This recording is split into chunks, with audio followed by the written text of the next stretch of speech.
gloire soit rendue à l'Éternel des armées. Amen.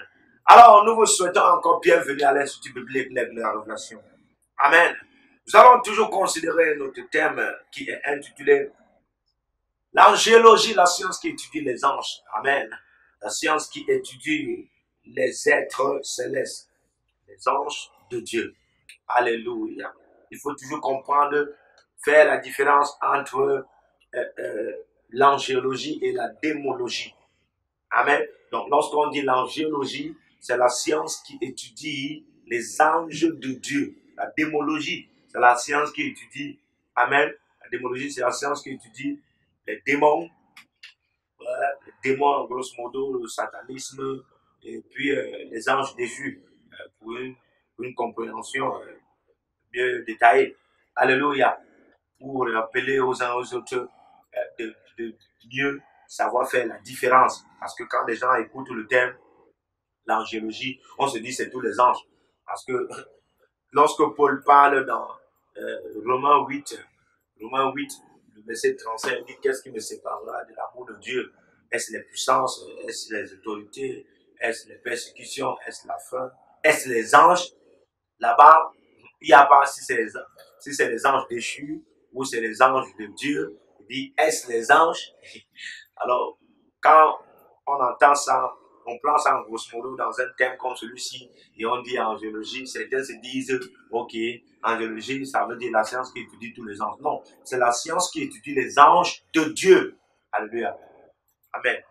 Angélologie, c'est la science qui étudie les anges de Dieu. C'est bel et bien la science spirituelle parce que les anges de Dieu ne sont pas physiques. Amen.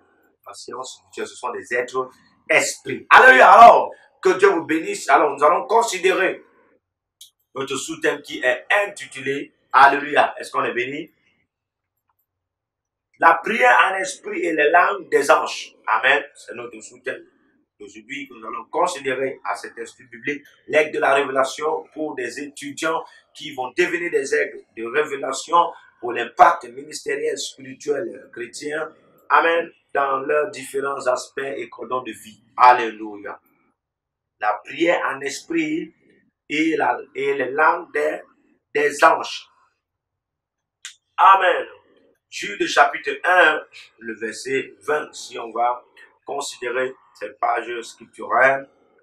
On va commencer à lire à partir du verset 20. Pour vous bien-aimés, vous édifiant vous-même sur votre très sainte foi et priant par le Saint-Esprit. Pour vous bien-aimés, vous édifiant vous-même sur votre très sainte foi. Vous-même sur votre très sainte foi et priant par le Saint-Esprit. Amen. Ok. 1 Corinthiens, on va dire rapidement, 1 Corinthiens 14, le verset 2. 1 Corinthiens 14, le verset 2. Alléluia.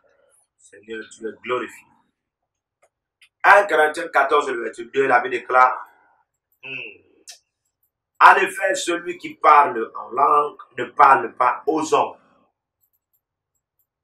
mais à Dieu, car personne ne le comprend. Et c'est en esprit qu'il dit des mystères. Alléluia. Amen. Lorsque nous continuons à lire, on va considérer le verset 4, il dit, celui qui parle en langue s'édifie lui-même. Celui qui prophétise édifie l'Église. Alléluia. Je désire que vous parliez tous en langue, mais encore plus que vous prophétisiez. Celui qui prophétise est plus grand que celui qui parle en langue, à moins que ce dernier l'interprète, pour que l'Église en reçoive l'édification. Il faut connaître qu'en test ici, celui qui prophétise est plus grand que celui qui parle en langue. Amen. Pour ne pas mal comprendre de manière erronée ou de manière spirituellement corruptée, Paul est en train de dire que celui qui prophétise dans l'église, c'est-à-dire dans l'assemblée, amen, est plus grand que celui qui parle en langue dans l'assemblée. Parce qu'il faut comprendre que ce n'est pas la prophétie qui produit le parole en langue, c'est le parole en langue qui produit la prophétie. Actes des Apôtres 19, le verset 6. il parlait en langue et il prophétisait. Alléluia. En d'autres termes, quelqu'un qui parle dans des secrets pour prophétiser, c'est le parler en langue. Alléluia. Est-ce qu'on est prêt? Amen. Alors, notre thème d'aujourd'hui, c'est la prière en esprit et la langue des anges. Amen. En quoi cela influence-t-il ou bien cela est important en ce qui concerne la prière en esprit et la langue des anges? Alléluia. Qu'est-ce que la langue des anges? Et qu'est-ce que la prière en esprit? Amen. Déjà, nous rentrons dans le verset que nous avons lu tout à l'heure, Jude, qui était très prophétique. Jude que nous connaissons tous. On a toujours lu cela, Jude. Amen. Alors, Jude chapitre 1, le verset 20. La Bible déclare, la Bible dit, pour vous bien-aimés, vous édifiant vous-même sur votre très sainte foi et priant par le Saint-Esprit. Amen. Prier en esprit, c'est prier par le Saint-Esprit. Alléluia. Mais ici, il faut comprendre que cet enseignement n'a pas été généralement élaboré. Lorsque le prophète apostolique Jude est en train d'enseigner ici, il n'a pas élaboré cet enseignement. Et nous aurons la grâce par le Saint-Esprit ce matin d'avoir cet enseignement de manière élaborée. Parce que, qu'est-ce que je veux dire ici? Il dit, vous édifiant vous-même sur votre très sainte foi et priant par le Saint-Esprit. Et priant par le Saint-Esprit. Alors que nous parlons sur notre thème ici, la prière en esprit et la langue des anges. La prière en esprit et la langue des anges. Alléluia. Écoutez-moi très bien. La prière en esprit, comme j'ai dit, selon ce sens scriptural, c'est prier par le Saint-Esprit. La prière en esprit, c'est prier avec le Saint-Esprit. Amen. La prière en esprit, c'est prier même le Saint-Esprit. Quelqu'un va dire, est-ce qu'on peut le Saint-Esprit? Oui, le Saint-Esprit est Dieu. Le Saint-Esprit est Dieu. Amen. On prie le Saint-Esprit. Le Saint-Esprit peut nous exaucer. Alléluia. La prière en esprit, encore ici, est ce que je vais vous dire tout à l'heure, une posture, un standard de ton esprit dans le règne du Saint-Esprit. Voilà pourquoi j'ai dit, ce message n'a pas été élaboré. Donc par la grâce du Seigneur, je commence à élaborer. La prière en esprit, c'est ton esprit étant d'abord dans le règne du Saint-Esprit, pas dans le règne des esprits.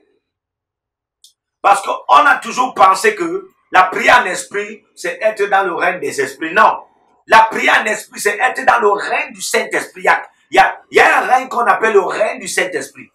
Je parlerai de ça une fois. Amen. J'enseignerai sur cela. Le règne du Saint-Esprit. Alléluia. Je suis en train de travailler sur un enseignement qui est intitulé Le mystère du Saint-Esprit et ses offices. Donc, en grosso modo, c'est le règne du Saint-Esprit. Alléluia. Parce qu'il faut comprendre que tu peux être en train de prier en esprit. Et tu pries par le Saint-Esprit. Mais tu n'es pas dans le règne du Saint-Esprit.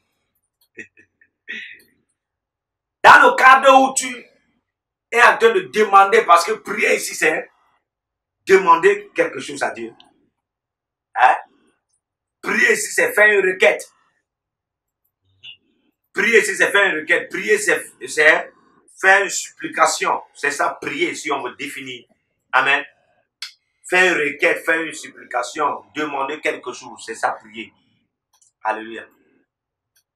Prier parfois aussi pour certains, amen, qui entrent souvent dans un système abusif lorsqu'ils enseignent, pour ne pas les condamner avec tout honneur, toute humilité, comprenez ceci, amen.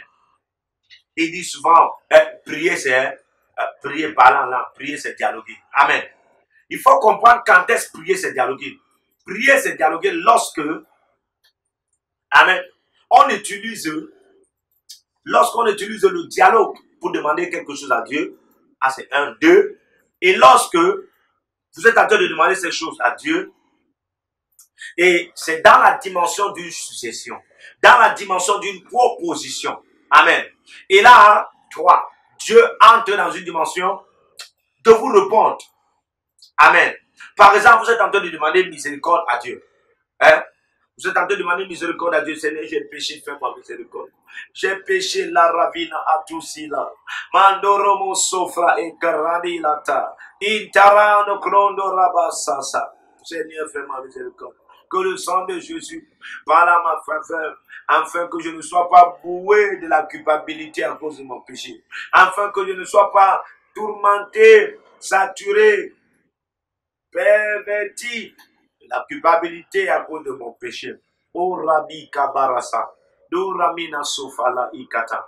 Et là, Dieu te répond en disant, Lourmina Soso, Bran Itar, Gadi Arosmila Ataya.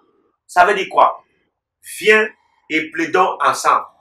Même si ton péché est noir comme du cramoisi, hein, je le rendais blanc comme la neige. Amen. Est-ce que vous comprenez ça? Là, c'est la dimension où ta requête est partie dans le cadre du dialogue. Amen. Le cadre du dialogue, pourquoi? Parce que quand tu as commencé à faire ça, quand tu as commencé, et Dieu directement aussi à un certain moment t'a répondu. Alléluia. Vous savez donc que quand parfois vous faites des requêtes, vous faites des supplications, vous faites des demandes, parfois Dieu vous fait des demandes par le Saint-Esprit. Dieu vous répond. Dieu vous répond même parfois non. Vous savez, non ne veut pas dire que je ne fais pas. Et oui ne veut pas dire que je vais le faire. Amen. Et ok ne veut pas dire que je vais le faire. Parfois le non de Dieu peut être ok, j'ai compris. Parfois le oui de Dieu peut être j'ai compris. Amen. Mais toi, parce que tu es en train de parler par le Saint-Esprit, pour certains de vous, vous priez, vous ne comprenez pas ce que vous dites. Mais pour certains qui sont déjà matures dans la dimension, quand ils connaissent ce que c'est que la prière, dans un sens définitif, amen, ils peuvent facilement comprendre ce qu'ils disent lorsqu'ils sont dans un état d'esprit de demander quelque chose à Dieu par le Saint-Esprit. Amen. D'où, facilement, amen, facilement, tu peux activer le don du parler en langue. Amen. D'où facilement, tu peux activer le don du parler en langue dans le cadre de l'interprétation des langues. C'est-à-dire que tu vas te rendre compte, tu commences à parler alors que dans ton état d'esprit, c'est-à-dire que ton état d'esprit, c'est quoi? Ce que tu as bien préparé. Hein, pour faire. Qu'est-ce que tu as fait pour faire? Comment tu rentres dans la présence de Dieu? En fait, c'est pour demander quelque chose à Dieu. Alors, tu peux supplier Dieu pour quelque chose. C'est pour faire une requête à Dieu pour quelque chose. Alléluia. Et là, quand tu pars, tu commences à prier. Et là, tu te rends compte que tu es même déjà en train d'entendre ce que tu dis. En fait, tu entends ce que tu dis parce que ton état d'esprit était déjà programmé par rapport à ce que tu vas faire. Et quand tu commences à parler en langue, c'est exactement ça. Amen. C'est exactement ça. Alléluia. C'est exactement ce que tu avais déjà programmé pour venir demander à Dieu, pour supplier Dieu, pour faire une requête à Dieu, qui est encore en train de se prononcer en esprit. Amen. Alors, nous rentrons dans le cadre où j'ai dit, prier en esprit n'est pas toujours, amen, prier par le Saint-Esprit. Amen. Il y a des gens qui peuvent être en train de parler en langue, mais le Saint-Esprit n'est pas là. Vous savez ça? Oui. Il y a des gens qui le font par imitation. Il y a des gens qui le font parce que l'homme de Dieu a dit dans l'église que dans l'église ici, personne ne doit rester sans parler en langue. Ils se voient dans l'obligation parce que leur père spirituel, leur mentor, leur papa a parlé. Moi, je n'ai pas de problème avec cela. Amen. Avec toute humilité, je n'ai pas de problème avec cela. Mais comprenez-moi, quelque part, amen, il y aura de l'impact parce que là, ce n'est pas le pasteur là qui sera avec vous, hein, dans vos lieux secrets. Là-bas, c'est Dieu. Amen. Et tu pourras aller là-bas avec la pensée que on t'a bloqué. Tu peux parler là-bas. Par exemple, là, puisque le pasteur a dit, personne ici ne doit rester sans parler. Et quand lui commence, vous allez commencer à dire quoi? Shabbat, Shabbat, Shabbat. Rababa, Rababa, Rababa. Shabbat, Shabbat, Shabbat. Ribobobobo, Ribobo, Marie, Mama, Marie, Mama. Amen. C'est le mari spirituel. Marie, Mana, Mana. Marie, Mana, Mana. Soso. Alléluia. Amen. Shikata, shishi, shishaza, shasha, shasha, shishi, shabababusha, shabababusha. Allez. Écoutez-moi très bien. Hein? Sans toutefois dénigrer certaines personnes, ni se moquer des anciens, ni blasphémer le Saint-Esprit. Alléluia. Vous devez comprendre que à 80% vous êtes dans l'erreur. Mais oui, à 80% vous êtes dans l'erreur. Et des esprits peuvent vous arrêter. Votre homme de Dieu ne peut peut-être être dans l'erreur parce que l'homme sur terre, juge de tout, lui-même n'est jugé de rien. Alléluia. Mais vous, vous êtes dans l'erreur par rapport à votre état d'âge spirituel. Votre état d'âge spirituel est encore mineur. Alléluia. Et on vous force de parler en langue. Alors qu'il est écrit nulle part de forcer à quelqu'un. On comprend le désir fort de votre homme de Dieu. Amen. Mais vous devez en avoir la conscience dans la dimension où ce n'est pas quelque chose qu'on force. D'où, si ce n'est pas quelque chose qu'on force, en même temps, vous devez obéir à votre homme de Dieu. Qu'est-ce que vous devez faire? Là, vous commencez à parler au Saint-Esprit. Amen. Commencez à parler au Saint-Esprit. Amen. À une langue intelligible, par exemple, un vernaculaire que vous pouvez entendre. Ça peut être en votre langue. Je ne sais pas, peut-être vous êtes arabe. Amen. Vous êtes arabe, peut-être vous êtes dalassien. Vous êtes dalassien. Alléluia. Vous êtes dalassien ou bien vous êtes new-yorkais. Amen. Ou vous êtes togolais, ou vous êtes cotonien, c'est-à-dire que, amen, béninois. Alléluia. Et puis, dépendant de là où vous sortez, village, district, département, il y a automatiquement un vernaculaire. Amen. Et il y a des vernaculaires qui sont officiels. Et là, tu es déjà dans le Seigneur. Et puis l'homme de Dieu a lancé ça. Commence même à parler au Saint-Esprit. Dans ta vernaculaire. Est-ce que vous savez que vos vernaculaires là sont spirituels? L'une des raisons pour laquelle vous négligez, c'est parce que vous vous dites tout le monde connaît. Tout le monde connaît. Tout le monde connaît ces questions de familiarité. En fait, c'est une langue spirituelle. Amen. C'est une langue spirituelle dont tout le monde s'est familiarisé à. Et ces gens qui sont familiers, c'est le cadre de votre famille. J'ai en face de moi, le frère Eugène. J'ai en face de moi le frère Eugène. Le frère Eugène, par exemple, est un Français. Vous pensez que tous ceux-là qui sont en France, c'est le français qui parle. Donc, la seule langue qu'on trouve en France, c'est le français. Non. Alléluia. Il y a des vernaculaires. Amen. Et maintenant, je suis en train de prier avec lui. Il est dans l'église. Et je vais dire, ok, frère Eugène, tu ne peux pas me suivre et tu ne parles pas langue. Amen. Je vous assure, actuellement, dès lors que j'ai dit cela, l'état de son esprit est attaqué. C'est ce que vous ne comprenez pas. L'état de son esprit est attaqué. Et dès que son état d'esprit est attaqué, si sa foi était encore correspondant à l'état de son âge spirituel, qui a un aspect mineur, je vous dis, amen, il peut chambouler, il peut chavirer, il peut chuter. Il pourra le faire, je vous dis, il y aura infiltration de la peur.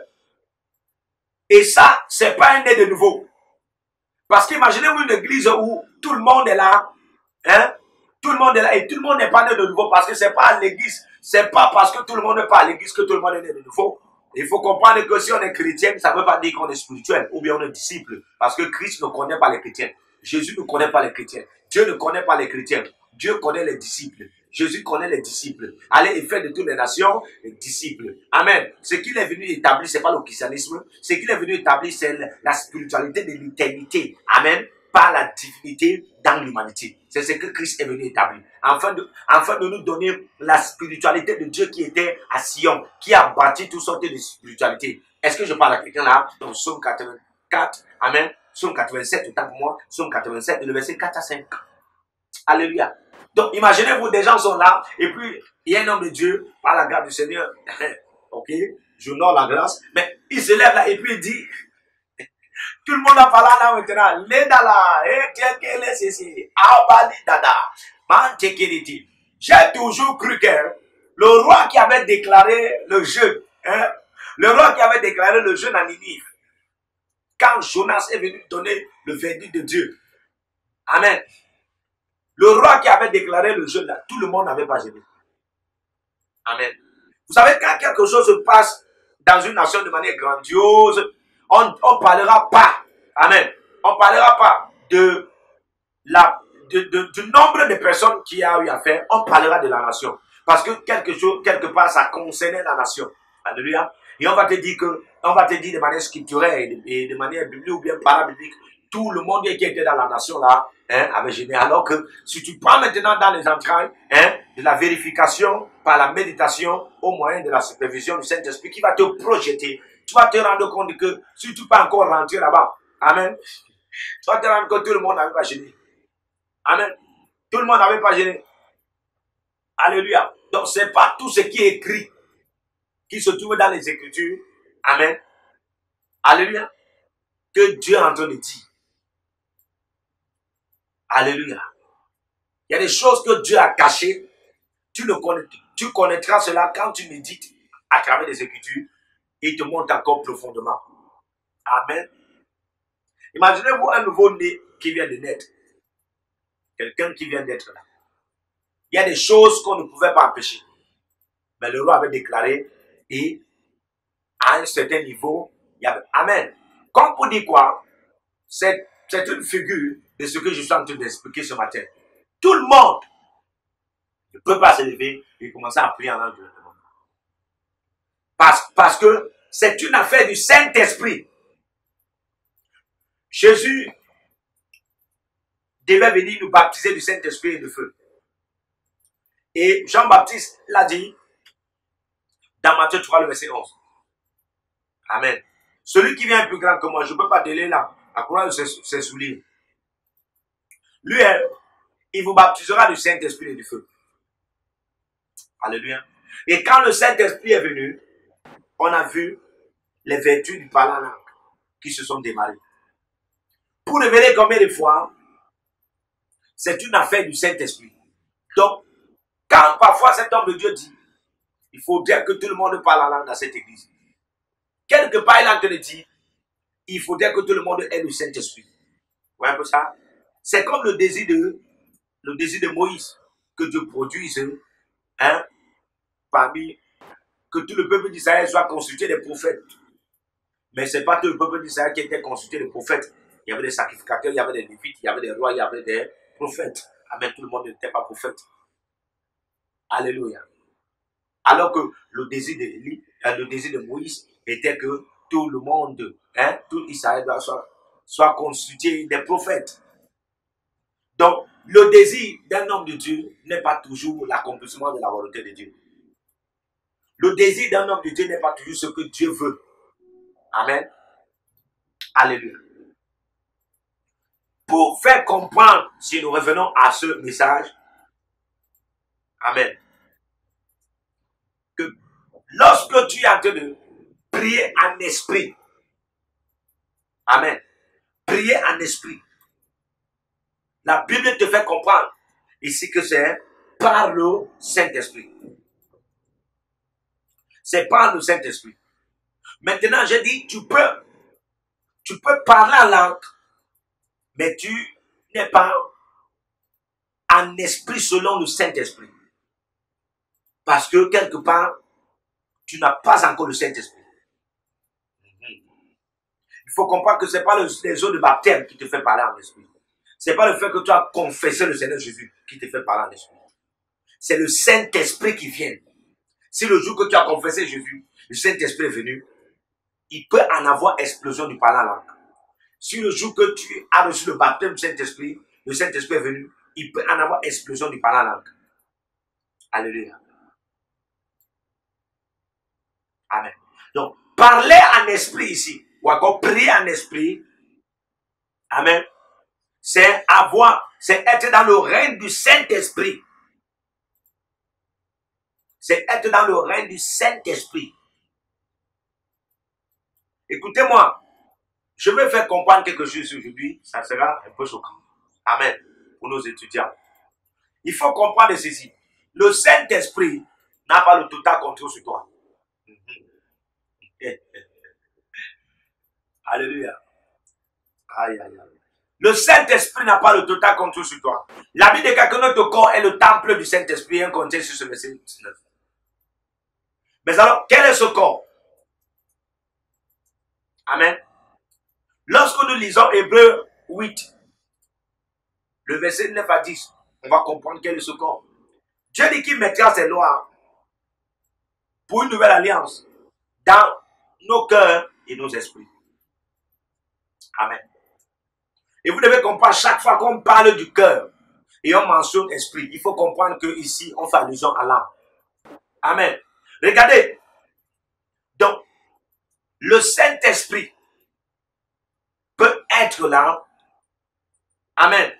Et toi, tu es le temple du Saint-Esprit parce que il a pris possession de ton esprit. Et il est là dans la dimension du socle de la justice, ou bien encore du sceau de la vie éternelle, du gage de la vie éternelle. Tu te rends compte que tu n'as pas la totale vie du Saint-Esprit. Toutes certaines personnes, on les rencontre chaque jour. Ils vont te dire, je ne sens plus le Saint-Esprit. Certains sur les messages, le Saint-Esprit est parti. Ils ont le Saint-Esprit. Certains ne parlent même pas en langue. Parce que certains se disent que le signe de parler en langue, c'est le signe du Saint-Esprit, c'est de parler en langue. Certains ont le Saint-Esprit, ne parlent pas en langue. Certains parlent en langue, n'ont pas le Saint-Esprit. Parce que le Saint-Esprit peut être là, mais n'a pas le total contrôle sur vous. Vous savez pourquoi? Vous en avez encore votre volonté. Dès lors que vous en avez encore votre âme. C'est la raison pour laquelle ce problème se passait chez les Romains, lorsque Paul est arrivé. Alléluia. Paul a donc commencé à dire, est-ce qu'on peut lire la Bible? Alors, Paul dit, regardez ceci, Romains 12, à partir du verset 1. Je vous exhorte donc, frères, par les compassions de Dieu, à offrir vos corps. Ouais, ça. Comment le Saint-Esprit a le total contrôle sur toi? Et toi, on te demande encore d'offrir ton corps. Amen. À offrir vos corps comme un sacrifice vivant, saint, agréable à Dieu, ce qui sera votre par un culte raisonnable. Comment le Saint-Esprit a le total contrôle sur toi? Et si on te demande encore d'offrir ton corps, ça veut dire quelque part, le Saint-Esprit, même s'il vient là, il n'a pas le total contrôle sur toi. Il vient, mais il n'a pas le total contrôle. Pourquoi il n'a pas le total contrôle? Est-ce veut dire qu'il a une incapacité? Non. Le problème, c'est que toi, tu as quelque chose à faire. Toi, tu as quelque chose à faire. Tu as une volonté. Et c'est cette volonté que Paul appelle. Amen. En exhortant des frères à Rome, ceux qui avaient reçu le Seigneur, ceux qui en avaient déjà le Saint-Esprit. Il est parti les exhorter. Vous savez, amen, tu ne peux pas exhorter quelqu'un qui est païen. Tu ne peux pas exhorter quelqu'un, amen, qui n'a pas encore le Saint-Esprit. Exhorter, c'est encourager quelqu'un à entrer dans d'autres dimensions. Amen. Bien qu'il en avait déjà certaines dimensions. Alléluia. C'est amener quelqu'un à changer. C'est amener quelqu'un à comprendre que ce qu'il fait, amen, est bien. Ou bien ce qu'il fait n'est pas bien, mais il faut qu'il change. Et il entre encore dans une autre dimension. Alléluia.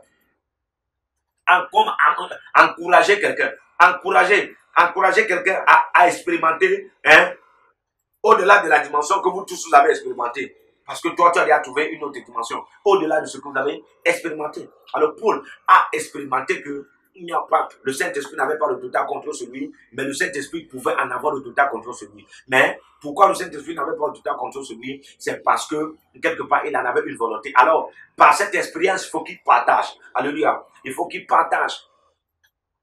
Et il dit au frère, vous êtes comme ça là. Mais il y a une dimension du Saint-Esprit. que vous n'allez pas expérimenter. Amen.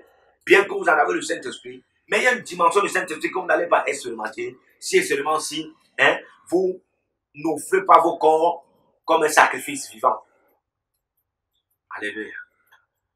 Donc, comme pour dire, le Saint-Esprit n'aura pas le total contrôle sur vos corps. Il vous laisse cette volonté-là. Il vous laisse cette volonté. Il faut comprendre que chacun a sa volonté. Amen. Et chaque personne qui a sa volonté a une capacité. Alors, quelqu'un dont, pour le fait qu'il n'est pas totalement possédé par le Saint-Esprit, contrôlé par le Saint-Esprit, ne veut pas dire qu'il n'a pas le Saint-Esprit. Et de telles personnes pourront se retrouver en train de commettre certaines erreurs, certaines fautes. Vous savez pourquoi? Parce que quelque part, il y a une autre dimension du Saint-Esprit qu'il ne connaît pas. Il y a une autre dimension, il y a d'autres règnes du Saint-Esprit qu'il ne connaît pas. Par exemple, prier en esprit. Il pourra être en train de prier en esprit comme il entend tout le monde le faire. Ou bien parce que peut-être il a lu les Écritures. Parce qu'il faut comprendre que tu peux lire les Écritures et tu commences à faire comme les Écritures te demandent. Amen. Et ça n'a rien à voir avec le Saint-Esprit. Alléluia. Ça n'a rien à voir avec le Saint-Esprit. Le Saint-Esprit, lorsque tu lis une Écriture et tu commences à exercer par rapport à cette Écriture. Amen.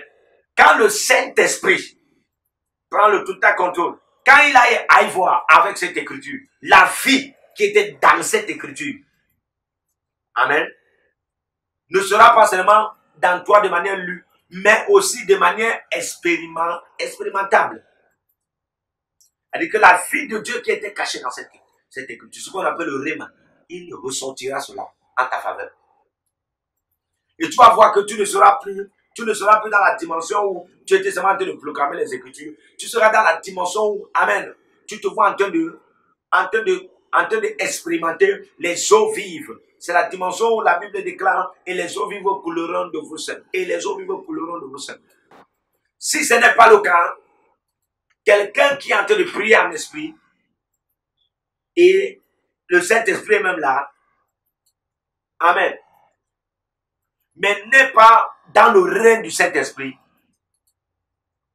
pourra commettre certaines erreurs. C'est la raison pour laquelle j'ai dit, le chapitre ici, Jude 1:20, n'a pas été généralement élaboré. Amen. Parce que tu peux prier par le Saint-Esprit, mais tu n'es pas encore dans le règne du Saint-Esprit. Et le Saint-Esprit, lui, il est en toi. C'est la raison pour laquelle tu pries par lui. Le Saint-Esprit t'a accordé, par exemple, tu as eu le don de parler en langue. C'est la raison pour laquelle, quand tu commences à parler en langue, ça c'est le don de l'Esprit qui est en toi.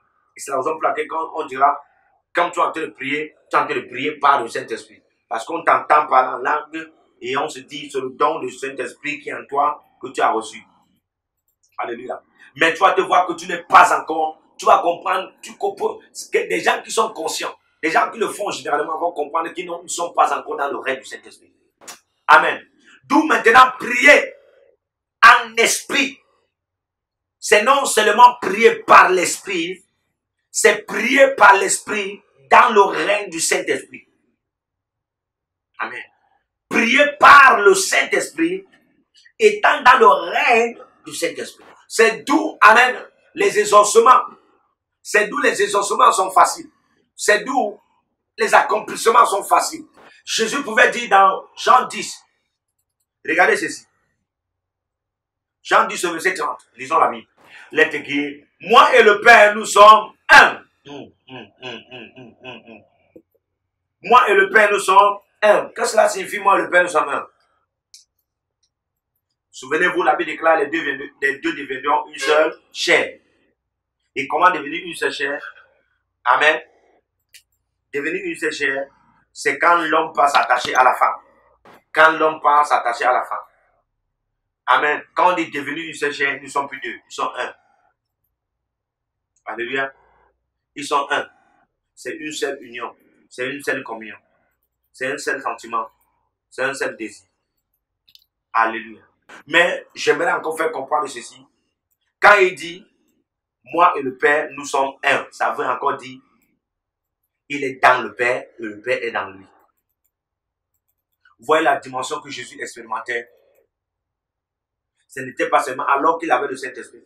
Ce n'était pas le fait. Et alors, ce n'était pas seulement une dimension où, ok, j'ai le Saint-Esprit et puis ça va. Si j'ai le Saint-Esprit, je peux parler maintenant, je peux commencer à parler par le Saint-Esprit. Mais je ne suis pas dans le règne du Saint-Esprit. Alors, quelque part, je ne suis pas en esprit. Amen. Quelque part, je ne suis pas en esprit. Amen. D'où je pourrais parler par le Saint-Esprit. Parce que j'ai le don du parler en langue. Alléluia. Parce que peut-être on m'a forcé de le faire. Parce que peut-être on m'a intimidé de le faire. Parce que peut-être ça me plaît et puis j'ai imité. Amen. Mais être dans le règne du Saint-Esprit, je ne suis pas. C'est-à-dire être dans le Saint-Esprit, je ne suis pas. Alors beaucoup d'hommes de Dieu, beaucoup de serviteurs, beaucoup de femmes de Dieu ne sont pas dans le règne du Saint-Esprit. Amen. Alléluia. Ils parlent par l'Esprit parce qu'ils ont le parler en langue, parce qu'ils ont les Écritures. Amen. Parce qu'ils ont le don du parler en langue. Parce que les hommes de Dieu, les mentors, les pères spirituels sont là et ils imitent. Mais ils ne sont pas encore dans le règne du Saint-Esprit, dans la dimension d'être en esprit. Être en esprit ici, c'est premièrement être dans le règne du Saint-Esprit. Donc, prier, comme je le répète encore, prier en esprit, utilisant Jude 1:20, c'est être dans la dimension, amen, du règne du Saint-Esprit. D'où Jésus, c'est le grand désir du Père. Regardez ceci, nous allons lire la Bible, le verset 7, amen. À partir du verset 6, il dit, si quelqu'un ne demeure pas en moi, il est jeté dehors, comme le sarment, et il sèche. Puis on ramasse les sarments, on les jette au feu, et ils brûlent. Et ils brûlent. Si vous demeurez en moi, et que mes paroles demeurent en vous, demandez ce que vous voudrez, et cela vous sera accordé. Vous voyez? Ici, Jésus appelle. Jésus lance un appel. Non seulement de le confesser, non seulement de recevoir le baptême, non, amen, mais d'être en lui.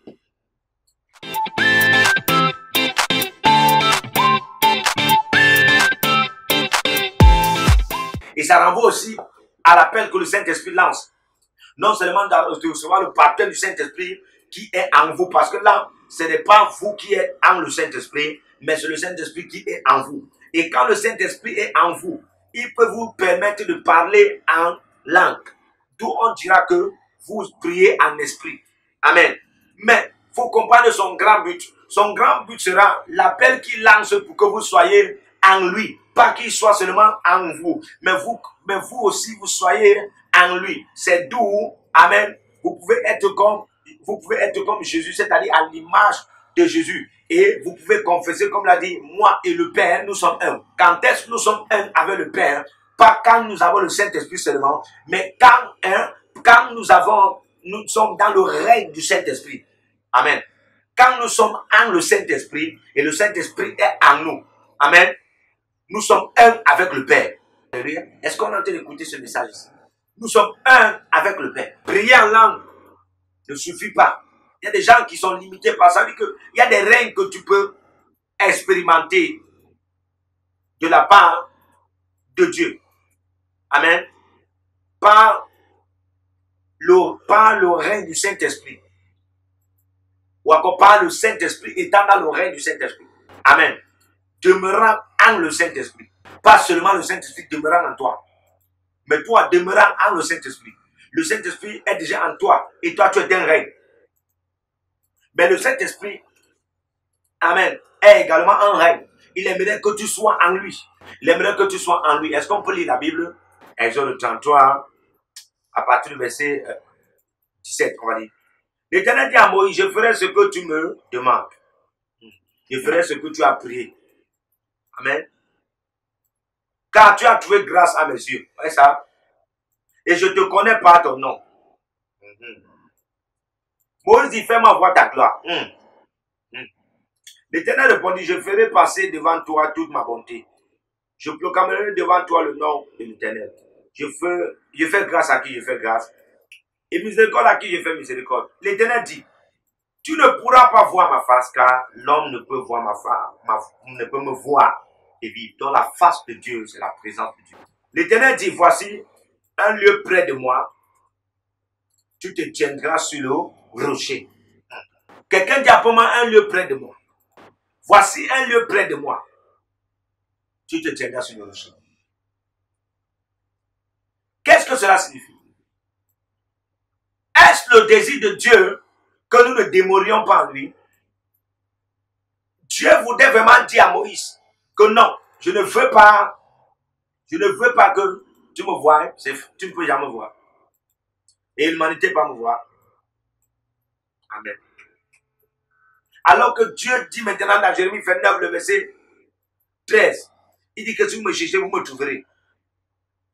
Et si vous me cherchez de tout votre cœur. Mais ici, il dit à Moïse, tu ne pourras voir ma face, car l'homme ne peut me voir et vivre.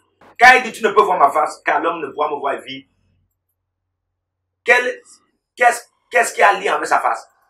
Il veut tout simplement révéler sa face, c'est sa présence. Sa face, amen, c'est la présence de sa personne. Sa face, c'est la présence de lui-même. Sa face, c'est sa présence. Voici un lieu près de moi. Tu te tiendras sur le rocher. Le rocher ici, c'est bel et bien Christ. Et c'est une image ici du Saint-Esprit, l'Esprit de l'éternité. C'est impossible de voir le Saint-Esprit. Mais Dieu dit, ça peut peut-être être impossible de voir le Saint-Esprit, mais c'est possible d'être en le Saint-Esprit. Aïe, aïe, aïe. Il y a un lieu près de moi. Quelqu'un dit après moi le règne du Saint-Esprit. Le lieu là est bel et bien le règne du Saint-Esprit. Le lieu secret. Le règne du Saint-Esprit. Donc, vous comprenez aujourd'hui que le règne du Saint-Esprit est le lieu secret. Et ce lieu secret est bel et bien tout près de l'éternité. Tout près de l'éternité. Tout près de l'éternel. Alléluia. Donc quand on prie par l'esprit, sans être en cet esprit qu'on prie, quelque part on est limité. Quelque part on est limité, pourquoi? Parce que, oui, on peut avoir nos essencements, mais on est limité. Il y a des profondeurs qui viennent de l'éternité. Il y a des profondeurs qui te viendront de l'éternité, si et seulement si tu es dans le règne du Saint-Esprit, appelé le lieu secret, qui est près de l'éternité. C'est la raison pour laquelle dans 1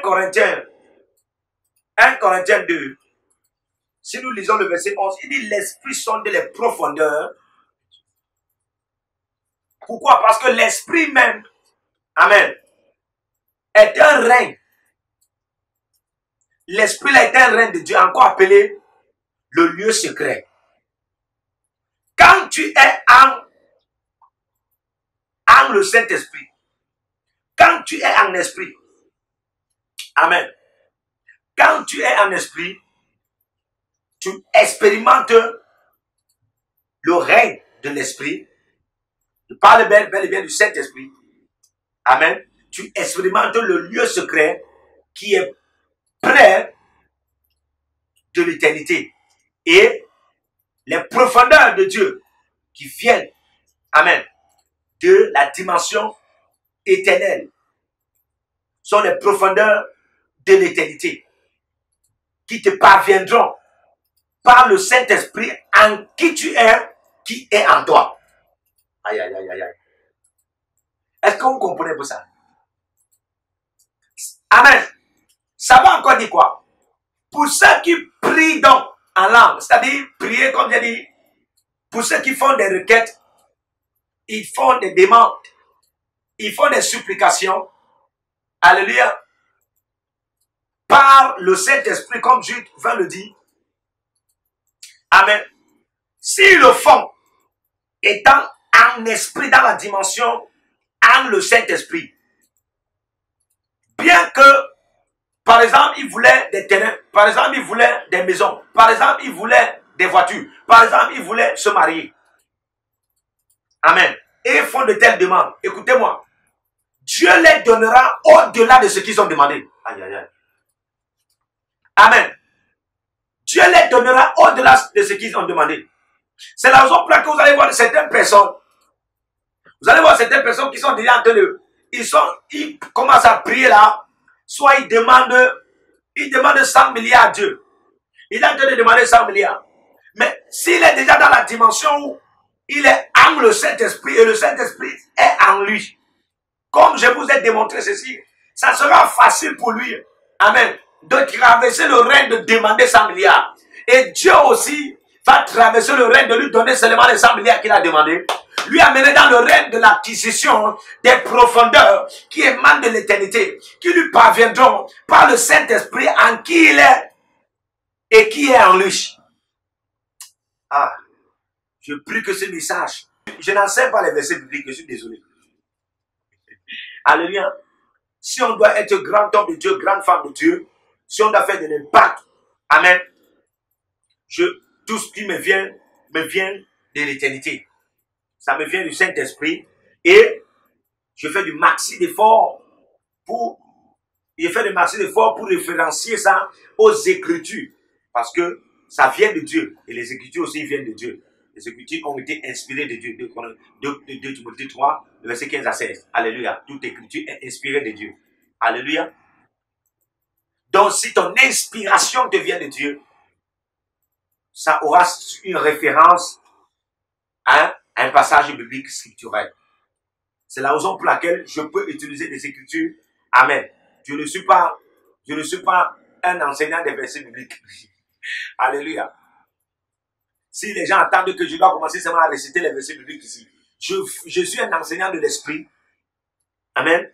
Je suis un enseignant de l'esprit et mon devoir dans cette institut biblique de la révélation, c'est de te communiquer l'esprit de la révélation dans ton ministère, dans ton esprit, afin de t'amener à vivre Dieu, de marcher mieux avec Dieu. Amen. Et opérer avec Dieu dans la dimension de l'autorité, de la domination, de la puissance, du pouvoir, du mandat.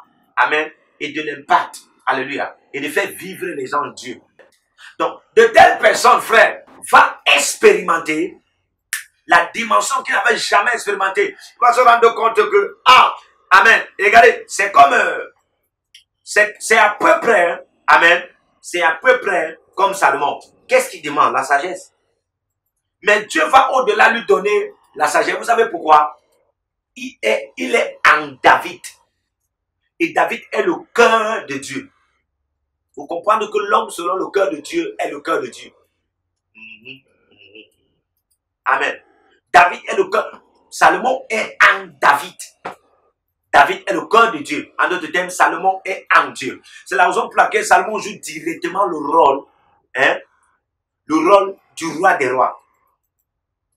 Dans tout ce qui s'est passé là, sa gloire, sa prospérité, ses richesses, sa bénédiction, sa royauté, amen, c'était un rôle, c'était un rôle du roi des rois. C'est la raison pour laquelle quand nous lisons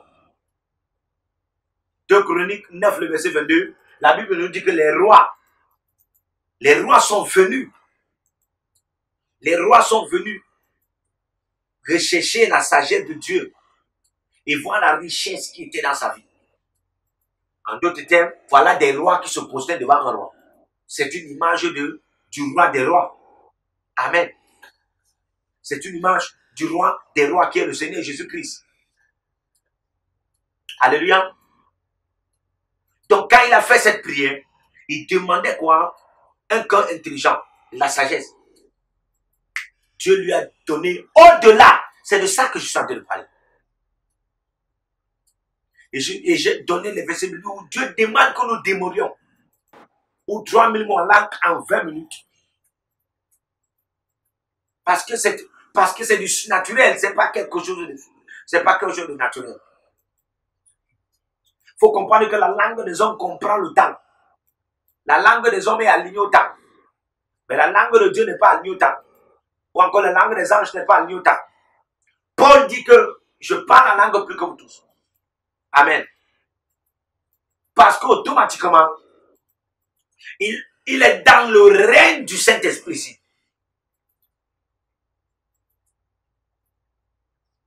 C'est la raison pour laquelle il corrige ça encore en disant, celui qui parle en langue, ne parle pas aux hommes. Celui qui parle en langue ne parle pas aux hommes, mais à Dieu, car c'est en esprit. Amen. Mais à Dieu, car c'est en esprit. Quand il dit c'est en esprit, si beaucoup pensent que c'est en esprit, veut dire que non. C'est-à-dire qu'il est dans son esprit. Non. Ou bien il est dans le règne des esprits. Non. Frère, quelqu'un peut être dans le règne de l'esprit, il n'est pas Dieu par là, Dieu. Amen. Quelqu'un peut être dans le règne de l'esprit, il n'est pas Dieu par là, Dieu. Quelqu'un peut être même dans son en esprit, c'est-à-dire que en esprit, c'est-à-dire qu'il est concentré. C'est-à-dire qu'il est concentré, il est consacré. Mais il est concentré, consacré, focalisé, connecté à ce qu'il est en train de faire spirituellement. Mais ce n'est pas à Dieu qu'il est en train de parler. Donc Paul ne parlait pas ici que quand il dit, celui qui parle en langue ne parle pas aux hommes, c'est à Dieu car c'est un esprit qu'il dit. Non. Amen. Paul est en train de dire, celui qui parle en langue ne parle pas aux hommes, car c'est un esprit. Il parle à Dieu, car c'est un esprit qu'il dit. Amen. Pourquoi? Quand il dit que c'est un esprit, il est en train de dire, c'est en le Saint-Esprit. Aïe, aïe, aïe. Amen. Il est en train de dire, c'est en le Saint-Esprit qu'il dit des mystères. Parce que pour parler à Dieu, il faut être en le Saint-Esprit. Il ne faut pas seulement que le Saint-Esprit soit en toi. Il faut être en le Saint-Esprit. Pour parler à Dieu et dire des mystères qui sont dans l'éternité. Amen. Il est déplacé de l'éternité et amené dans les cieux. Il est déplacé des cieux, les amener sur la terre. Amen. Pour que le plan de Dieu s'accomplisse. Il faudrait pas seulement que le Saint-Esprit soit en toi. Amen. Il faudrait que le Saint-Esprit soit en toi et que tu sois en le Saint-Esprit. Alléluia. Parce qu'il faut comprendre que les gens peuvent en avoir le Saint-Esprit sur la terre et ils meurent pauvres. Okay. Il faut comprendre que les gens peuvent en avoir le Saint-Esprit sur la terre et ils n'accomplissent pas la destinée. C'est possible. Alléluia. Et tu meurs, tu pars au paradis. Bien. Alléluia. Être en le Saint-Esprit. Hey. Donc, Paul, quand il dit, je parle en langue plus que vous tous. Paul en train de dire, quand je dis que je parle en langue plus que vous tous, c'est quoi? J'ai de l'expérience de ce que je fais. Écoutez-moi, quand le Saint-Esprit est en toi, il te donne de parler en langue ou il te donne de prier en langue. Amen. Mais quand le Saint-Esprit est en toi, toi tu es en le Saint-Esprit. Aïe, aïe, aïe. Tu te donnes de parler en langue. Tu te donnes de prier. Alléluia. C'est la raison pour laquelle Paul dit, je parle en langue. Plus que vous tous. Pourquoi plus que vous tous? Parce que vous encore, vous êtes dans la dimension où le Saint-Esprit vous donne Dedi baba baba rabada yeke baba shadabala randa barado somoroto koromo sontoro bobobo robobo. Amen. Vous êtes encore dans la dimension là où le Saint-Esprit vous donne de parler. Amen. Mais vous devez comprendre qu'il y a une autre dimension et où vous êtes trempé en lui. Vous êtes dans son règne. Vous êtes dans son règne. Vous êtes dans le lieu secret. Le lieu secret qui est le lieu très saint. C'est le règne du Saint-Esprit. Et c'est ce règne-là qui est proche de l'éternité. Et c'est le moyen par lequel tu peux rencontrer l'éternel. Aïe, aïe, aïe. Et quand tu rencontres l'éternel, amen, toi et l'éternel, en le Saint-Esprit, vous dites des mystères.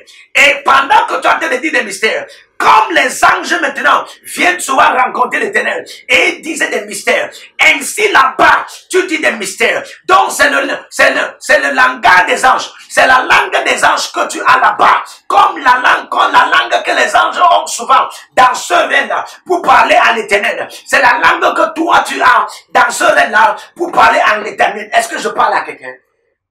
Alléluia. Quand on donne certains thèmes ici, c'est pas qu'on donne des thèmes qu'on ne connaît pas, ce qu'on a en train de donner. Alléluia. Le Saint-Esprit veut faire grandir l'église. Le Saint-Esprit veut faire grandir l'église. Le Saint-Esprit veut augmenter l'âge spirituel de l'église. Le corps de Christ. Surtout les hommes de Dieu. Les femmes de Dieu là. C'est la raison pour laquelle quelqu'un comme moi, je ne peux pas venir vous enseigner n'importe comment. Amen. Je dois vous enseigner de manière approfondie. Selon, comme le Saint-Esprit voit, et selon votre âge spirituel, qui peut déjà recevoir certaines choses. Et pour commencer à oser. Parce qu'il faut comprendre que quand le Saint-Esprit commence à te donner certaines instructions, et tu commences à obéir, toi tu ne comprends pas ce qui se passe. Tu crois que quand tu obéis là, hein, par exemple, il te dit va s'aimer là-bas, va s'aimer là-bas. Tu penses que c'est seulement pour te donner l'argent, ou bien pour que tu te maries bien, hein, ou bien pour que certains hôtels se brisent facilement. Ce que tu ne comprends pas, c'est que c'est un moyen par lequel il veut te faire grandir. Aïe, aïe, aïe. Il veut que tu aies de l'âge. Et quand tu commences à grandir, et quand tu prends de l'âge, tu sais ce qu'il fait? Amen. Il commence à t'ouvrir les yeux pour voir que lui en toi ne suffit pas. Amen. L'une des choses qui te fera voir, c'est que lui en toi ne suffit pas. Il faudrait que toi, tu sois en lui pour que tu expérimentes la grâce suffisante. Quand tu comprends Paul, Dieu peut venir parler à Paul. Dieu lui dit, toi tu te plains. 2 Corinthiens 12, le verset 9. Ma grâce te suffit. Paul ne se plaint plus. Amen. La grâce suffisante de Dieu, c'est la dimension de El Shaddai, le Dieu tout-puissant, le Dieu tout-suffisant. En d'autres termes, quand on parle du Dieu tout-puissant, on parle du Dieu tout-puissant. Donc, s'il y a la grâce suffisante dans Paul, oh, amen, quelque part, Paul a la dimension que Adam en avait, la dimension omniscience. Amen. Et cette dimension omniscience peut l'amener à ne plus être enseigné. Aïe, aïe, aïe. Cette dimension omniscience peut l'amener à ne plus être, amen, à ne plus chercher un père spirituel, un mentor. Est-ce que vous comprenez pas ça? C'est la raison pour laquelle il dit que quand il a commencé, frère, il n'a pas consulté la chair et le sang. Tout ce qu'il a reçu, il a reçu de Dieu. Alléluia. Pourquoi? Parce qu'il y a une grâce suffisante en lui. Cette grâce suffisante en lui, qui est une image, amen, qui est une image de son Dieu. Son Dieu, c'est qui? Son Dieu, c'est El Shaddai, le Dieu tout suffisant. Le Dieu tout suffisant est le Dieu tout puissant. Donc, si le Dieu tout suffisant est son Dieu, amen, prophétiquement parlant, alléluia, il faut comprendre que, hey, hein, Paul aussi a la dimension toute puissance de Dieu.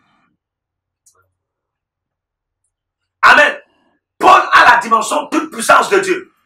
D'où il va apparaître comme si c'est un Dieu qui n'a pas besoin de Dieu. C'est un Dieu qui n'a pas besoin des autres. Adam en avait cette dimension. Vous savez, il y a des messages qu'on ne donne plus au corps de Christ parce que quelque part on a peur. Adam en avait cette dimension-là. Amen. Mais Dieu ne donnerait pas ça à tout le monde. C'est la raison pour laquelle quand Dieu lui a donné cette dimension, Dieu lui a mis un ange de Satan dans son corps pour le souffler afin qu'il ne s'enorgueillisse. Parce que si, à cause de cette dimension-là, il peut s'enorgueillir. Adam n'avait cette dimension. C'est la raison pour laquelle Adam n'avait pas besoin de femme. Il n'avait jamais prié que Seigneur donne à la femme. Il n'avait jamais intercédé que Seigneur donne à la femme. Il en avait cette dimension. Alléluia. Donc, quand Dieu donne cette dimension à Paul, amen, Paul a commencé aussi à crier. Paul a commencé aussi à voir comme Adam, qui n'a pas besoin de femme. Est-ce que vous voyez ça? Paul a commencé aussi à crier, hein, à y avoir comme Adam, il n'a pas besoin de femme. Parce que c'est une dimension de toute suffisance. Il n'a pas besoin de femme. Mais Dieu met quelque chose en lui pour qu'il ait besoin de quelque chose. Tu n'as pas compris. Si vous suivez tout le long du message, le message de Paul, du premier épître jusqu'au 13e épître, parce qu'il écrit 13 épîtres. Amen. Du premier épître jusqu'au 13e épître. Vous allez vous rendre compte que Paul, amen, Paul, dans 80 ou dans 100% de demander quelque chose au corps de Christ, au bien-aimé, à ses fils spirituels, ses partenaires, ses aides de destinée, frères, pour ses propres sorties, pour ses propres vêtements, pour ses propres sorties, pour ses propres besoins. Alléluia. Dans une certaine dimension denrée alimentaire, dans une certaine dimension vestimentaire. Frère, on parlera peut-être du 10%. La plupart des choses que Paul pouvait demander, pouvait demander toujours, demander et redemander, c'était la prière, l'intercession pour lui. Qu'est-ce qui faisait ça? Qu'est-ce qui animait ça en Paul? C'était la grâce suffisante qui révélait le Dieu tout suffisant, qui révélait le Dieu tout puissant, qui œuvrait en lui. Mais pour qu'il ne s'enorgueillisse pas, Dieu avait mis un nom de Satan. Ma question, amen. Comment donc Paul a reçu toutes ces dimensions-ci? Paul reçoit toutes ces dimensions-ci. Alléluia. Il reçoit cette dimension quand il est en le Saint-Esprit. Non seulement quand le Saint-Esprit en lui. Quand il est en le Saint-Esprit. Amen. Parce que comme j'ai dit, il y a une dimension, tu commences à prier par le Saint-Esprit, tu pries par le Saint-Esprit, tu pries par le Saint-Esprit, et tu te rends compte que c'est comme si tu es en train de percer des reins. Tu es en train de percer des reins, tu es en train de traverser des reins. Il y a une dimension où tu pries en esprit, tu pries en esprit, tu pries en esprit. Parfois, tu commences à demander même des choses à Dieu, et tu commences à dire, par exemple, Igadabarada, Seigneur, mon Père, pendant que je prie maintenant, dis la sopra, que mon mari, que mon mariage soit cette année, que mon mariage soit cette année, que mon mariage soit cette année, puis tu commences, tu lances ça en langue. Igadabarado Zalata. On dira que tu es en train de demander quelque chose par le Saint-Esprit. On dira que tu es en train de prier. Amen. Tu es en train de prier par le Saint-Esprit. Amen. Il faut bien noter cela. Tu es en train de prier par le Saint-Esprit. Alléluia. Amen. Maintenant, il y a une différence avec ce que Paul dit. Priant en esprit. Regarde quelque chose. Pendant que tu es en train de parler comme ça là, tu peux te perdre. Avec que la pensée que tu en avais de demander quelque chose à Dieu qui consistait à Dieu de t'amener à te marier à la fin du mois. Amen. Cette pensée n'est plus là. Cette pensée n'est plus là et tu ne parviens pas à t'arrêter à parler en langue. Amen. Tu continues seulement. Et puis tu es en joie. Et puis tu es fier. Tu continues seulement. Et puis tu sens comme si tu es en train de voyager. Amen. Tu sens comme si tu es en train de voyager. Tu es en train de voyager. Tu ne veux plus t'arrêter. Tu es en train de voyager. Tu pries, tu parles. Pour quelqu'un d'autre qui est avec toi, peut-être qui a pris le même sujet de prière et tu es en train de prier, se dira peut-être que c'est toujours le même sujet de prière que tu es en train de faire. Peut-être cela est encore toujours dans ta pensée, alors que ce n'est plus dans ta pensée. Écoute-moi, en ce temps-là, amen, Dieu t'a même déjà exaucé. En ce temps-là, Dieu, alléluia, tu n'es plus, ce n'est plus seulement le Saint-Esprit qui est en toi. Maintenant, tu as déjà commencé à traverser certaines frontières spirituelles, des rangs spirituels. Amen. Et tu peux arriver dans le règne du Saint-Esprit. Aïe, aïe, aïe. Tu peux arriver dans le règne du Saint-Esprit. Quand tu arrives dans le règne du Saint-Esprit pour ta première fois, voici ce qui va se passer. La puissance peut commencer à te prendre. La puissance peut te saisir. Et là, directement, tes yeux s'ouvrent. Tes yeux, les yeux de ton esprit peuvent s'ouvrir. Et dès que les yeux de ton esprit s'ouvrent, tu peux voir comme si tu n'es plus là. Tu n'es plus là. Et puis, ce n'est plus n'importe quel vocabulaire du parler en langue. Amen. Ce n'est plus n'importe quel vocabulaire du parler en langue. La troisième des choses que tu pourras rencontrer, alléluia, c'est bel et bien, amen, c'est bel et bien les anges. Les anges. Tu vas commencer à rencontrer les anges. Et quand tu commences à rencontrer les anges, ça sera la langue des anges que tu vas entendre. Et quand tu vas entendre cela, la langue des anges, ça sera comme si toi aussi, amen, c'est ce que tu es en train de dire. Aïe, aïe, aïe. Ça sera comme si, c'est ce que tu es en train de dire. Amen. Et pendant ce temps, c'est comme si tu n'es plus avec des gens avec qui tu étais physiquement. C'est comme si ces gens, avec qui tu étais physiquement, sont des anges que toi tu es en train de voir, là où ton esprit est déjà. Ton esprit est déjà dans le règne du Saint-Esprit. C'est la dimension où tu peux commencer à avoir des rencontres avec des 24 vieillards, avec des êtres, avec des 4 êtres vivants, avec une certaine dimension des anges qui se tiennent devant Dieu, comme Gabriel, il dit qu'il se tient devant Dieu, comme l'archange Michel, il se tient devant Dieu. Amen. Comme le chef de l'armée de l'Éternel, il se tient devant Dieu. Alléluia. Comme l'ange de la présence de Dieu, il se tient devant Dieu. Tu commences à en avoir des rencontres comme ça. Et là, tu peux commencer à puiser des profondeurs de l'éternité qui te parviendront par le Saint-Esprit en qui tu es déjà. Aïe. Alléluia. Regardez quelque chose. Amen. Alléluia. Vous savez, comment expliquer ceci? Amen. Regardez, lorsque c'est comme si tu veux être débordé. Vous savez, il y a une différence entre être rempli du Saint-Esprit et être débordé du Saint-Esprit. David a expérimenté ça, mais dans la dimension de l'huile, à cause de l'Ancien Testament. Il dit, tu oindis ma tête et ma coupe déborde. Quand il parle de coupe, c'est le vase lui-même qu'il est. Son vase. Le vase qu'il a, c'est le vase qu'il est. Amen. Et le vase qu'il est, c'est quoi? C'est le vase royal. Lorsqu'on parle de la coupe, amen, on parle de la royauté. Quand il parle de la coupe, il parle aussi, amen, de son vase de victoire. Le vase qu'il est, c'est un vase de victoire. C'est un vase de triomphe. Tu oindis ma coupe tu oindis ma tête et ma coupe déborde. Pourquoi? Parce que dès lors que le jour qu'on l'avait oint, le Saint-Esprit n'est pas venu dans la dimension, hein? Le Saint-Esprit n'est pas venu. La Bible dit que quand on l'a oint, l'Esprit de Dieu est venu sur lui. Le Saint-Esprit n'est pas venu, l'Esprit de Dieu n'est pas venu sur lui dans la dimension de le remplir seulement. Amen. Ah, le Saint-Esprit est venu sur lui dans la dimension de le plonger en Dieu. De le plonger en Elohim. Amen. Et quand il est déjà là-bas, il expérimente le débordement. Ah, j'ai envie de démontrer ceci. Comment? J'ai envie de démontrer ceci. Vous savez, j'ai souvent enseigné ceci dans la dimension démonstrative. Hein? Ouais, il y a, la grâce est disponible. Quand on enseigne certains messages, amen, ce n'est pas un discours. Il faut amener la vie, dans la vie. Amen. La mise en évidence de la parole que tu prêches, c'est ce qu'on appelle la démonstration. Hein? Corinthiens 2, verset 4 à 5. Alléluia. Donc, je sens dans mon esprit comment il faut que je me lève et puis je démontre ça. Alléluia. Et puis, il y a quelque chose aussi qui me maîtrise, c'est l'esprit d'enseignement. Alléluia.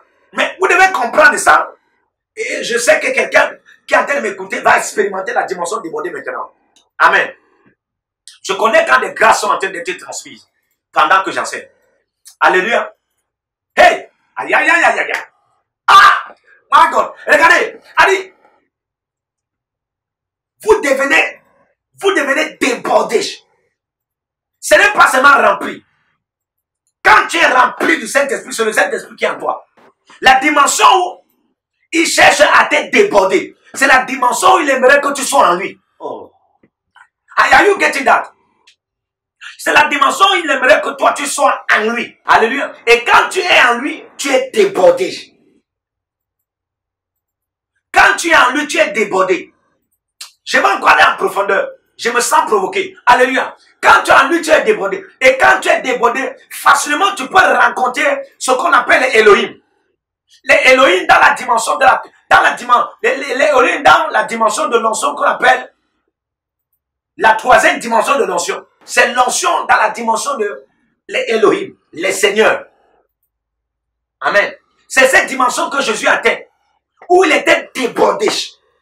Et quand il est débordé, l'esprit peut maintenant venir sur lui. Amen. Pas maintenant seulement l'esprit, mais l'esprit avec la seigneurie des Elohim. Et là, il entre dans la dimension de la troisième dimension d'onction. Alléluia. Ah, en fait, c'est pas pour des enfants. Désolé, amen. c'est pas pour des enfants. Et je prie que Dieu ouvre vos oreilles spirituelles. Amen. C'est vraiment pour des aigles. C'est pour des aigles. Amen. Si l'aigle veut voler à de certaines fréquences très élevées, il faut qu'il apprenne à augmenter, amen, certaines habilités, certaines capacités. Alléluia. Amen. Tu vas aller plus haut, tu veux planer plus haut, tu veux t'envoler plus haut. Alléluia. Il faut augmenter les fréquences. Amen. Il faut augmenter les fréquences. Alléluia. Parfois, quand tu écoutes la radio là, tu as toujours tendance parfois à baisser un peu pour comme bien écouter ce qui est en train de se dire. Tu baisses. Amen. Mais si c'était quelque chose qui se disait dans la dimension d'impact et vivace, même si tu baisses quelque part, tu vas voir que tu pourras entendre certaines choses, mais tu ne pourras pas tout assimiler. C'est-à-dire que tu ne pourras pas tout comprendre. C'est la raison pour laquelle de tels messages comme ça, amen, il faut chercher à augmenter le niveau. Je vous ai dit, lorsqu'on vous donne certains messages ici, sur tous ces messages, en géologie, alléluia, il faut vaquer toujours à la prière. Vaquer toujours à la prière. Vaquer toujours à la prière. Alléluia. Vaquer toujours à la prière. Amen. Donc, il faut comprendre cela. Le Saint-Esprit te déborde. Aïe. C'est la dimension où tu deviens ivre. Tu es mouillé. Tu es trempé. Les eaux vives commencent à couler. Amen. Vous savez, c'est quand c'est à fleur là. Hein? C'est quand c'est à fleur que ça coule. Amen. Regardez, c'est comme quelqu'un qui marche sur les eaux. Quand il marche sur les eaux. Mais amen. Ok. Qu'est-ce qui le tient maintenant? C'est comme les eaux le tiennent. C'est comme les eaux le soutiennent. Mais quand il est sous les eaux, il est débordé des eaux. Quand il est sous des eaux, il est débordé des eaux. Ça veut dire quoi? Les eaux l'ont envalé. Il est envalé des eaux. Amen. Et quand il est envalé des eaux, vous savez ce qui se passe? Dans les eaux qui l'ont envalé là, entre aussi, quand on va le ressortir de là, il sera submergé de ces eaux. Alléluia. Amen. Amen. Il sera submergé de ces eaux. Il aura les eaux là, dans les yeux, dans les narines, dans la bouche, dans la gorge, dans même le cœur, dans les entrailles. C'est la révélation de Jean chapitre 7, le verset 38 à 39. Quand vous êtes déjà dans cette dimension, vous êtes dans le règne du Saint-Esprit et vous êtes débordé. Amen. Les eaux vives, les eaux vives, les eaux vives encore appelées les lumières ou encore les profondeurs qui révèlent certains poids de la gloire de Dieu. Amen. Ce sont en vous et commencent à couler. Ça peut couler dans la dimension de l'adoration. Ça peut couler dans la dimension de la prophétie. Ça peut couler dans la dimension de la parole de connaissance. Ça peut couler dans la dimension de la louange. Vous voyez un maître dans vous. Vous commencez à vous voir un maître. Vous voyez un maître ou un seigneur même dans l'adoration, ou un seigneur même dans la louange, ou seigneur même dans la prophétie, ou seigneur même dans la parole de connaissance. Alléluia. Ou ça peut couler dans la dimension des miracles, des signes et des prodiges. Ça peut couler, ça commence à couler des eaux vives couleront. Ça peut couler dans la dimension des révélations. Ça peut couler dans la dimension des écritures. Il y a des gens qui n'ont même pas, été à des écoles, à des écoles bibliques scripturaires. Mais, mon ami, à cause du fait qu'ils ont expérimenté cette dimension, frère, ils peuvent en avoir cela. Comme Dieu avait inspiré ces gens des écritures, ils ont aussi ces écritures en eux, qui commencent à couler comme ça, comme si Dieu, les a aussi inspirés de ces écritures, comme il avait inspiré cela les écritures. Et ils ont commencé à écrire. Amen. Il y a des dimensions dans le Seigneur, frère. Mais ce n'est pas pour les enfants. Alléluia. Et je dis encore que c'est en cette dimension-là que tu rencontres les anges et leur langue. Et tu commences à parler. C'est cette dimension que Paul avait rencontrée. C'est la raison pour laquelle il dit, si je parle, il prend d'abord l'exemple sur lui. Pourquoi il prend l'exemple sur lui? Il prend l'exemple sur lui par rapport à son expérience qu'il avait, il en avait déjà. Quand il dit, si je parle les langues des hommes, Paul fait allusion à l'aramien qu'il parlait. Paul pouvait parler l'aramien. Il faut comprendre ça. Paul fait allusion, amen, au romanus qui parlait. Paul pouvait parler le romanus. C'est-à-dire quoi? Le latin. Amen. Paul fait, quand il dit que la langue des hommes qui parlaient, il fait allusion, amen, il fait allusion au grec. Paul pouvait parler le grec. Paul pouvait parler l'hébreu. Alléluia. Et dans les différents voyages qu'il faisait, il se voyait encore dans les différentes langues qu'il pouvait parler. C'était la langue des hommes. C'est la raison pour laquelle quand il enseignait, il faisait allusion à cela. Hein? Il faisait allusion à cela qui était une expérience dans sa vie. Alléluia. Qui est une expérience dans sa vie. Et ça, c'est une expérience dans le cadre des hommes. Dans le cadre des langues des anges, Paul faisait allusion à l'expérience, amen, à l'expérience qu'il avait fait, où quand il parlait en langue, étant déjà dans le règne du Saint-Esprit, amen, il voyageait et il a rencontré, amen, les anges. Il a rencontré les anges, amen, qui parlaient. Et c'était comme si lui aussi parlait. Et directement, étant dans ce règne-là, il pouvait en avoir la langue des anges. Et il pouvait parler la langue des anges. Et il pouvait parler aux anges. Utilisant leur langue. Parce qu'il faut comprendre que les langues des anges, on peut les parler. Et quand on commence à parler les langues des anges, amen, ça permet en sorte que on est facilement en relation avec ces anges. Ça permet en sorte que on est facilement en connexion avec ces anges. Ça permet en sorte que on est facilement en compagnie avec ces anges. Ça permet en sorte que on est facilement en partenariat avec ces anges. Alléluia. Quand par exemple on va te dire dialoguer avec ton ange, frère, c'est pas diabolique. C'est pas satanique, c'est pas spiritiste. Alléluia. C'est de Dieu. Daniel a parlé avec son ange, appelé Gabriel, l'ange annonciateur. Alléluia. Dans Daniel 9, le verset 22. Amen. On a vu l'ange qui est venu parler à la femme de Manoah.